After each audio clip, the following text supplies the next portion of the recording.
Another month has passed, and another 3,722 games have been released on Steam. Some fire flame, some entirely lame, and some that no one will ever buy or play. But I'm going to give them a chance to. I started by taking games released in January 2026, and after taking out games like these, and these, and these, for obvious reasons, and games without Steam achievements, I ended up with around 500 games. I then combed through the remaining games, adding around 80 to the spin wheel. Then, to add to the challenge, I randomly added another 30 or so. Speaking of challenge, since February is a short month and I was scheduled to be working on the road for 2 weeks, I set a goal of 100%ing 5 games, half of which that would have to be selected by the almighty wheel. Now let's get to the games. Okay. We're starting off with a banger. Berry Berry Berry is a surreal first-person incremental game with notes of psychological horror where you and your berry buddies grow berries and toss them down a hole for money. Once you make a little money and purchase a few upgrades, you can then control said hole around to consume items on the map. This gives you bubbled stars that can be popped for a currency that can be used to upgrade your berry buddies. You must do all these tasks during the day because once it's nightfall, you can no longer interact with berries. However, you can still collect your hard-earned money. Extending the day length, unlocking abilities, or purchasing a hammer to break into the next area are some of the things that you can spend your money on. I don't really have any complaints about this game. The upgrade tree was well fleshed out, making decisions seem important, especially early game. I dug the highly saturated low poly graphics and the nostalgic VCR interfaces. And overall, it was just a satisfying game loop. I believe my favorite part was how the game implemented several different elements to the game without them being too overbearing to the game loop. There were a couple of puzzles you could do if you're into that, and there's a story which is told through cassette tapes you can find by progressing through the level, which tells the story of Donna Bellinger, the creator and mascot of the children's show you were within. My name is Donna Bellinger, and I know what happened to Barry Pomeroy. This is also where the more obvious horror elements are introduced, which for me was just the berry on top.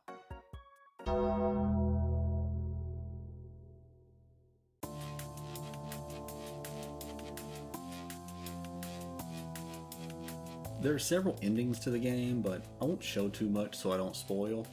A couple of the endings dig a little deeper into the story while others are just fun. I actually had a good time trying to figure out how to get to each of the endings on the first run. A couple of the endings require some collecting of sorts and the others come with progression. I'll talk a little more about that when we talk achievements here in a second, but first, I have to mention that a few of the soundtracks in this game slap ass. Not only do the soundtracks slap ass, but so does the game overall.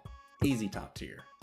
For 100% difficulty, since the game was fun to play, I feel like it made it seem easier than it was, but without guides like I did for the most part, some of the achievements would probably take a while to figure out. There was also a speedrun achievement that took me 2 attempts. I kind of just jumped into it with no game plan, thinking I should be able to do it pretty easily with the modifiers you can enable after initially beating the game. I pivoted mid-run and I ended up beating the game literal seconds too late, which pissed me off. Due to that, we're going to slot it into moderate.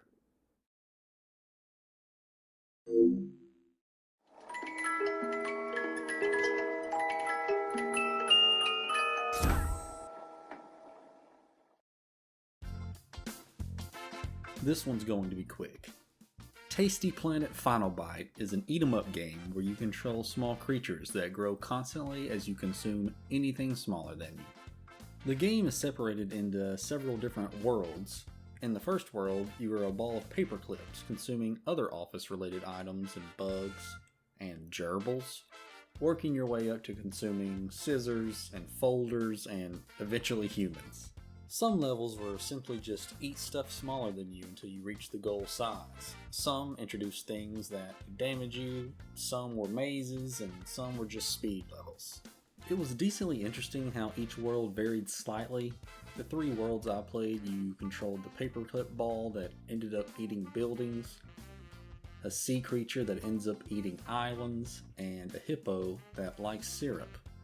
After doing some digging, I found that this game is the final installment of the Tasty Planet series, which originally started as a Flash game. I never played the early versions of the game, so I didn't have the nostalgia factor. If this was instead a new installment of any of those war games that used that one soundtrack,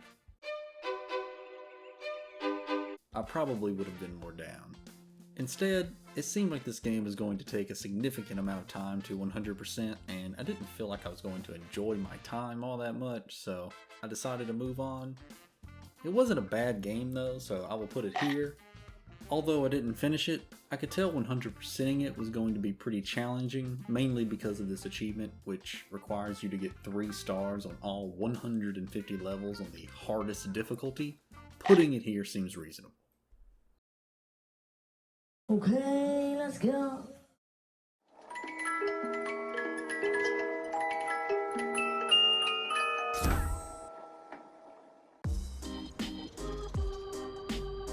Ghetto Zombies is a top-down shooter where you play as one of 4 mutants known as the Z-Squad with the task of protecting the city from zombies.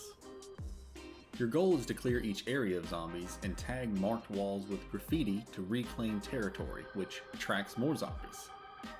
Successfully tagging walls and offing zombies rewards you with stars, which can be used to open weapon crates.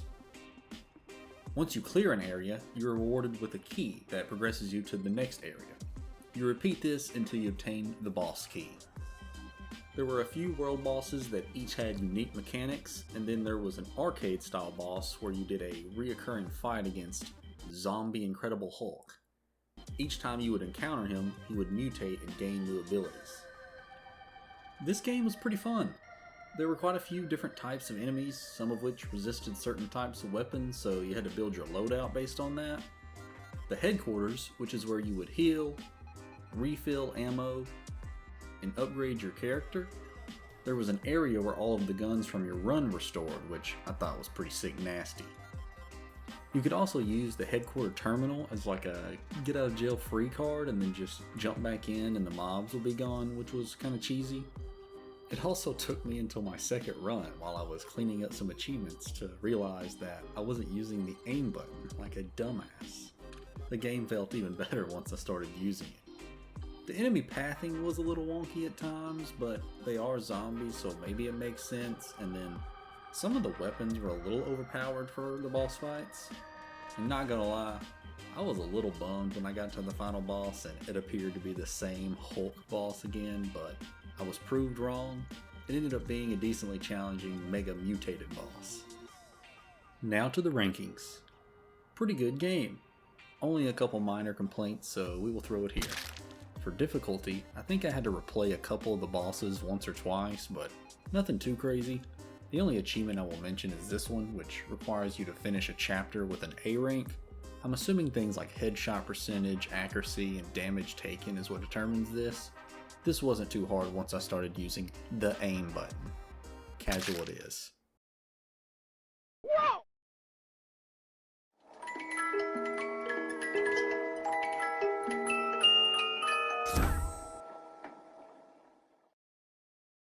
Where's My Egg is a Sokoban puzzle game where your goal is to reunite a chicken dad with his eggs, which can't be that hard, right? Right? The puzzles feature numerous interactive elements like lasers, buttons, breakable tiles, tiles you can jump over, teleporter tiles, and I think I just barely scratched the surface because I didn't finish it.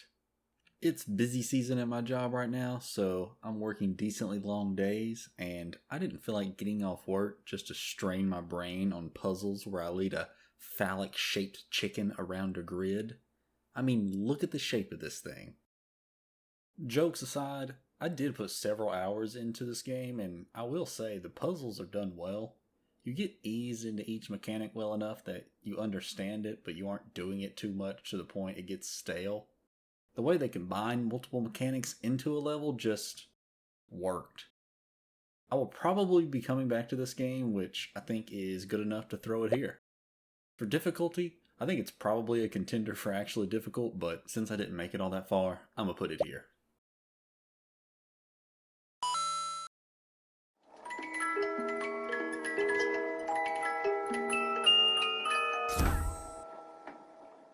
Have you ever met someone who seems like they would be a chill, nice person, but instead they punch you square in the face, call you trash, and spit on you? Me either, but that's pretty much what this game did to me. Travis the Frog is a fast-paced 2D speedrunning platformer where you play as a frog on a skateboard with the goal of gaining Travis his humanity back. You race to the finish in 64 levels across 8 different biomes with a few different objectives, simply finishing a level, eliminating the hostiles, or completing a boss fight. It was enjoyable progressing through the levels, some of which I would replay a few times to try and get the S rank. After completing a level, it would show you where your speed ranks on the global leaderboard, which I thought was a cool touch. But S ranks weren't my main focus on the first playthrough. That was because I thought I may have lucked out and gotten an easy game to 100% for this grueling challenge I am doing. An achievement would pop after each boss, so I thought maybe I could get through all the bosses and I would have all of the achievements. But as you could probably tell, that wasn't the case. After the final level, I had to go back and get an A rank on every level, which was spelled out plainly like 3 seconds after launching the game, but maybe it was just hopeful thinking. The second playthrough, getting A ranks, was also enjoyable. Trying to figure out efficient pathing and executing it was rewarding, although there were a few aggravating moments.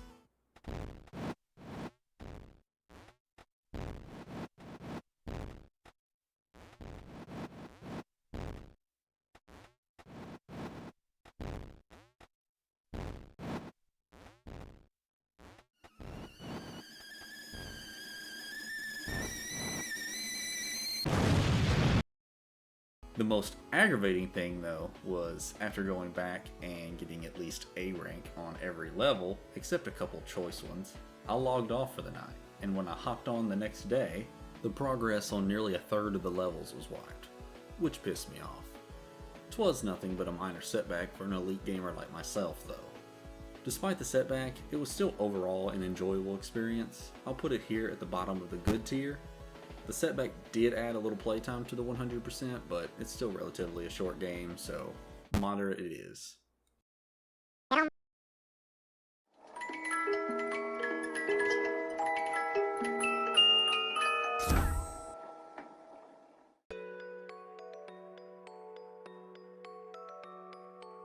Ken and Corey is an incremental clicker mining game where you play as the steward of a mystical land.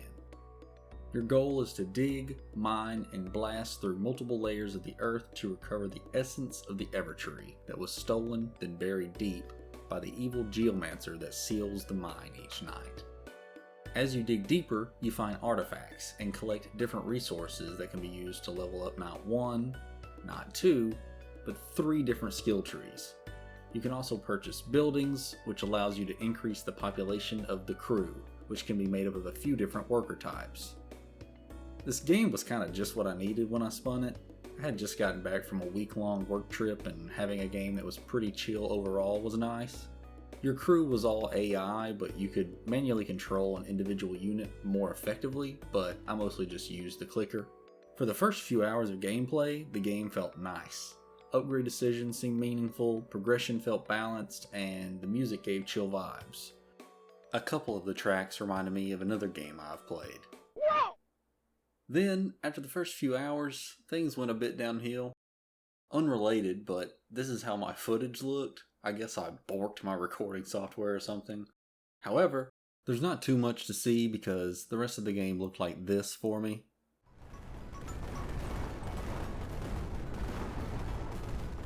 There is a warning when you put certain workers out that there may be performance issues, but it did more than just break the game graphically. It kind of killed progression for me as well.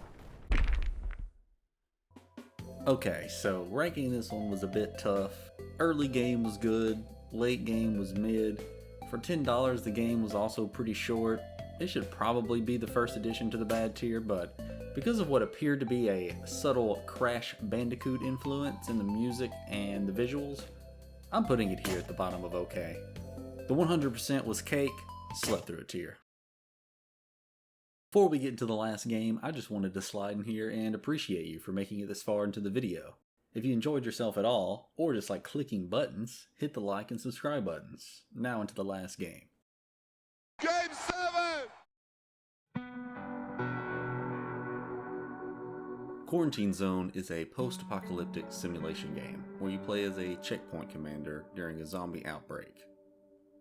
You inspect survivors for signs of being infected with tools like a thermometer, a hammer, and an X-ray. Once you complete your inspection, you send them to the survivors block if they pass, the quarantine zone if they are iffy, and to the liquidation chamber if they fail.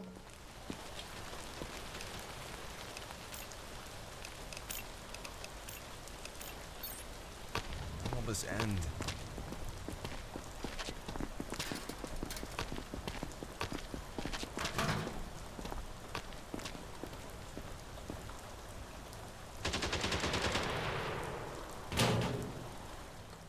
As you progress, you are introduced to new tools and symptoms, making each inspection a little more difficult to have a satisfactory inspection. Then, every 5 days, you are required to send a set amount of survivors from the survivor block to be evacuated. There was also a resource management mechanic where you kept supplies stocked and a generator maintained, and then there was this random ass wave-based defense mode you had to complete every few nights. I chose to play this game because I enjoy a simulator game from time to time, and it looked unique compared to the other simulators I personally have played. I did have a few laughs at some of the ridiculous stuff in this game, like the insane contraband some of the survivors would try to smuggle in, from food to full-on contraptions to full backpacks of infected body parts.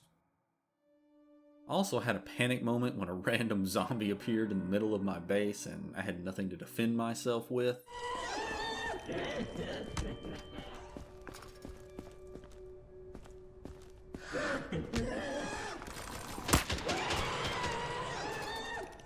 You do eventually obtain a weapon which ends up in the rotation with your tools, so I accidentally blasted the survivor a few times as I routinely went from tool to tool. Although it got a bit tedious and repetitive at times, this game was pretty fun. There was a cool mechanic where if you noticed a potential new symptom, you could send them to the lab, extract the affected body part, and discover the new symptom. The rankings are a bit top heavy this video. I'm not sure if I lucked out or maybe I just like games, but we're going to put this one in the good tier. For 100% difficulty, I will mention 2 achievements. The Master Evacuator achievement is achieved from completing all 5 quota days, which includes maintaining the cage with an infected survivor and keeping it fed. Then, the Snafu achievement just requires you to get a bad ending, so you do have to do a second playthrough. I just let everyone through until the end. The rest of the achievements you unlock through just playing, other than a couple of the other easy ones. I think it fits nicely in the casual tier. Thanks again for watching, and thanks for the love on the first video. This video once again came out a bit later than I wanted. Busy season at work had me bent over spanking me bare ass for a couple of months. If you have any feedback or any recent game suggestions, slap them in the comments and hit them buttons if you enjoyed yourself at all. I'll see you in the next one. Later.